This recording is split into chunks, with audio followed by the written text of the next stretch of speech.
My pregnant wife wants to name our son after a meth addict friend she idolizes. I refuse, and it's tearing us apart. I'm 28, and my wife is 27, and she is pregnant with our first child, a boy. She's due 2 months. She wants to name him Evan, after a guy she was close to in her early 20s. They never dated or got intimate, but they were good friends. She talks about him like he was some big positive influence on her life. He was 3 or 4 years older than her, and I think she saw him as the older brother figure she never had. Here's where the problem starts. I knew Evan too. Not well, but well enough. And my impression of him was nowhere near what she describes. He was the type of guy who caused problems wherever he went, always pulled people into his drama, and constantly made reckless choices that put others in trouble. And the way he died, it wasn't heroic or tragic in the way she frames it. It was a drug overdose. He was a meth addict, and to this day, I still don't understand why she puts this guy on a pedestal and practically worships his memory. That's the part she always glosses over. I'm not trying to judge him for struggling with addiction. That's not the issue. The issue is naming our son after someone whose life ended that way, and who I personally remember as a guy who made life harder for everyone around him. I told her I'm uncomfortable with it. I said it gently. She immediately got defensive and accused me of disrespecting her friend and her past. She says I'm being cold and insensitive, and that naming our son Evan would be keeping his memory alive. I don't agree with her, and honestly, I don't want to end up in a situation a few years from now where our son asks who he was named after, and we're stuck explaining a story that doesn't reflect the values we want for him. What makes it worse is that her family and my family have a lot of men with strong, meaningful names, her grandfather, her uncle, even her dad, and she won't consider any of them. She could have chosen any name, and I would have accepted it. She's locked onto this one name like it's non-negotiable. I've tried to bring up alternatives. She shuts them all down. At this point, I feel like I'm being reasonable. I'm not demanding the kid be named after someone I know. I just don't want our son's name tied to a person I remember for all the wrong reasons. She's acting like I'm completely out of line for having concerns, and now every conversation turns into her crying or accusing me of hating her friend. I don't hate anyone. I simply don't want to name my kid after Evan, the meth addict. And I don't know how to get her to understand that without another fight. Best comments. You're not being unreasonable. Naming your child after someone with that kind of history is totally valid to object to. You're protecting your son's future, not disrespecting her past. Honestly, it sounds like she's idealizing someone she barely knew and putting her grief on you and the baby. I get that she cared about him, but your concerns are legitimate. When your kid asks about their name, you don't want to be stuck explaining why they're named after a meth addict. That's a completely rational concern. Update number 1. 3 days later. Last night, we had another huge argument about the name. I tried to explain again why I don't feel comfortable naming our son Evan, and she just started crying and saying I was destroying her chance to honor someone she loved. She keeps saying I don't understand her grief and that I'm being controlling. I try to compromise. I suggested using Evan as a middle name or finding another meaningful name that honors a man in her life without the baggage. She flat out refused. She said, "No, it has to be Evan. That's the only name that matters."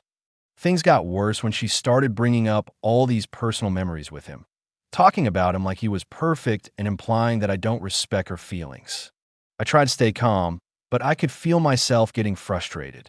I reminded her that I knew Evan too, and that I remember him very differently, reckless, manipulative, and ultimately a meth addict. She didn't want to hear it. By the end of the night, we were both yelling, and she stormed out of the room.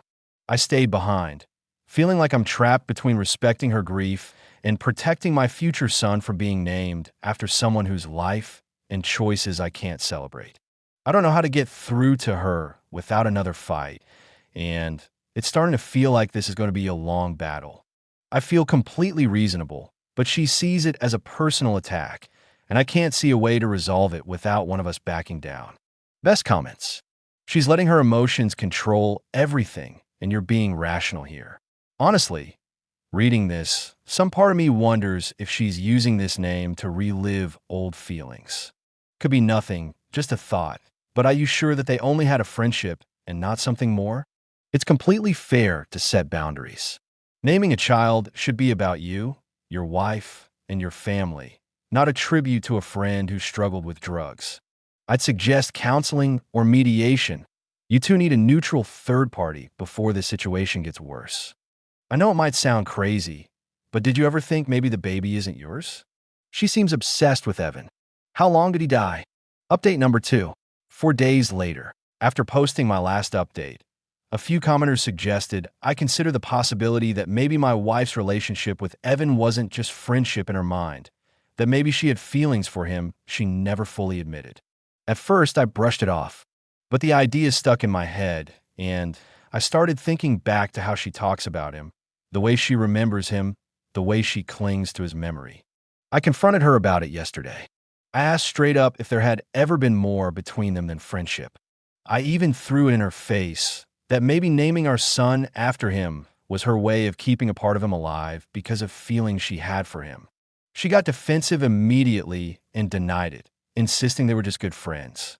She sounded genuinely upset when I said that. After a long talk, she finally said maybe we could pick another name, something that wasn't tied to Evan. That should have been a relief, but it wasn't. The next day, she came to me and admitted she had a crush on Evan back then.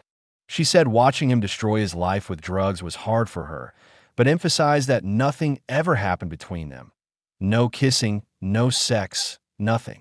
She even said he never tried to pursue anything with her, and that after we met, they only spoke maybe 2 or 3 times a year, until he got so deep into drugs that they barely talked at all. I don't doubt her, but now I'm stuck. Even if they had a thing, she never cheated. It was all long before I came into the picture. Yet she still wanted to give our son the name of a man she had a crush, someone she idealized, but someone I remember as reckless, a bully, and a meth addict. She now says we can pick another name, that I can choose, and that she wasn't thinking clearly. Maybe it was the pregnancy hormones messing with her head, she says. I don't know what to think.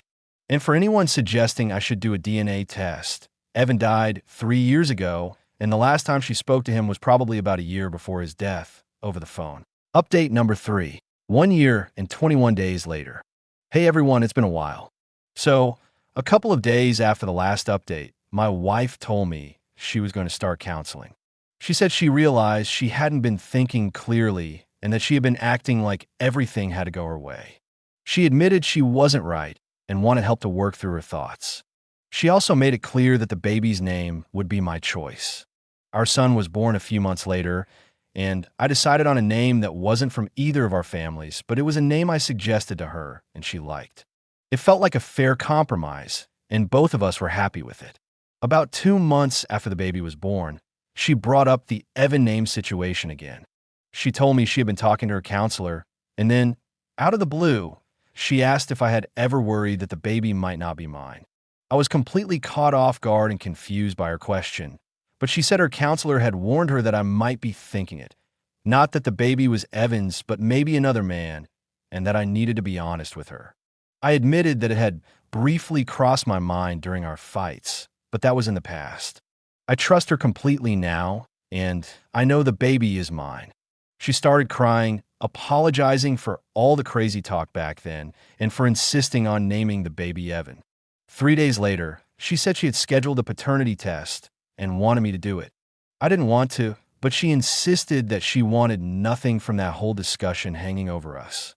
So, I agreed, and the test confirmed that I am the father. Afterward, she admitted that she thinks she was experiencing perinatal depression at the time, which caused her to act irrationally, including insisting on naming the baby Evan. She said she feels so much better now and is happy that it's all resolved.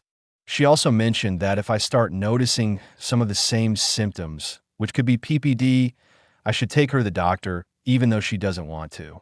I'm relieved that everything is settled, and all the tension and stress from before is finally behind us. Now we can just focus on our son and our family.